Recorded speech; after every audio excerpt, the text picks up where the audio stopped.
যেমন মুচমুচে তেমন রসালো, তার সঙ্গে ঘন মালাইয়ের রাবড়ি, ও একবারে জমে যাবে। রাজস্থানের এই বিখ্যাত মিষ্টিটির নাম ঘেবর বা বাবরশা। এইটা বানাতে খুব কম উপকরণ লাগে। প্রথমে আমি একটা মিক্সিং বোল নিয়ে নিয়েছি, তাতে গলানো 3 চামচ ঘি নিয়ে কিছুটা বরফের টুকরো নিয়ে এইভাবে মেশাতে থাকবো। এটা মেশাতে মেশাতে কালারটাও চেঞ্জ হয়ে যাবে আর খুব সফট আর হালকা হয়ে যাবে। দেখুন ঠিক এই মতো। এরপর আমি 1 কাপ ময়দা নিয়ে নিলাম আর তার সঙ্গে 1 চামচ বেসন দিয়ে ভালো করে মিশিয়ে নিচ্ছি। ব্যাটারটা মেশানো হলে আমি ফ্রিজের থেকে 1/2 কাপ ঠান্ডা দুধ বের করে মিশিয়ে নিলাম আর ফ্রিজেরই ঠান্ডা জল একটু একটু করে মেশাতে থাকবো আর ব্যাটারটা তৈরি করতে থাকবো। ব্যাটারটা খুব স্মুথ হবে আর পাতলাটা ঠিক দেখুন এইরকম হবে। এটা কিন্তু মোটা ব্যাটার হবে না, খুব পাতলাই হবে। অন্যদিকে একটি কড়াই বসিয়ে তাতে সাদা তেল গরম করতে দিলাম আর তার মধ্যে একটা আমি স্ট্যান্ড বসিয়ে দিচ্ছি। গ্যাসের ফ্লেমটা কিন্তু হাই থাকবে। এরপর একটা হাতা দিয়ে আমি উপর থেকে ব্যাটারটা একটু একটু করে ঢালতে থাকবো আর চামচের পিছন দিক দিয়ে আমি মাঝখানটা একটু গর্ত করে নেব। ঠিক এইভাবে একটু একটু করে ঢালতে থাকবো। আমি বলতে ভুলে গিয়েছিলাম, এই ব্যাটারটা কিন্তু আমি আধা ঘন্টা ফ্রিজে সেট হওয়ার জন্য রেখে দিয়েছিলাম।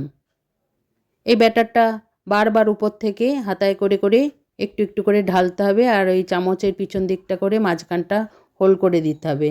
কিন্তু এটা তো হচ্ছে বলে মনে হচ্ছে না, এটা উঠবে বলে আমার মনে হচ্ছে না, কেমন ভেঙে ভেঙে যাচ্ছে। দেখা যাক কি হয় শেষ পর্যন্ত। না, কড়াইয়ের ঘেবরটা আমার হলো না। আমি আবার চেষ্টা করছি একটা সসপ্যানে। দেখুন ওর মধ্যে তেল খুব গরম করে নিতে হবে আর এটা হাই ফ্লেমে হবে। আর একটা আমি ছোট্ট চামচ দিয়ে দিয়ে উপর থেকে ফেলছি। দেখুন অটোমেটিক মাঝখানটা ফাঁকা হয়ে যাচ্ছে, মাঝখান থেকে সব সাইডে চলে যাচ্ছে। ঠিক এইভাবেই। আর এটা ওপর থেকে চামচে ছোট চামচে করে দিচ্ছি, প্রায় 20 থেকে 30 বার দিতে হবে, তাহলে ঘেবরটা একটু মোটা জালিদার হবে। দেখুন ঠিক এইভাবে ফেলতে হবে। আপনারাও এরকম করে দেখবেন, নিশ্চয়ই হবে। প্রথমটা আমার হলো না ঠিকই, কিন্তু আমি তো এটা করে ছাড়বো, আমি জানি। আমি যতক্ষণ না করব আমার মনেও শান্তি হবে না, তাই আমি এটা নিয়েই লেগে রইলাম, দেখা যাক এটা ওঠে কি না। আপনারা যত দেবেন ততই মোটা হবে। দেখুন ভালো হয়েছে, এটা খুব সুন্দর উঠেছে। নিজে নিজেই উঠে গেল। দেখুন আমি আর কটা করে নিই, করে নিয়ে আপনাদের দেখাচ্ছি। এগুলো আগের যেগুলো ওঠেনি সেইগুলো কড়াইয়ের মধ্যে করেছিলাম। আপনারাও এটা করে দেখবেন, ভালোই লাগবে।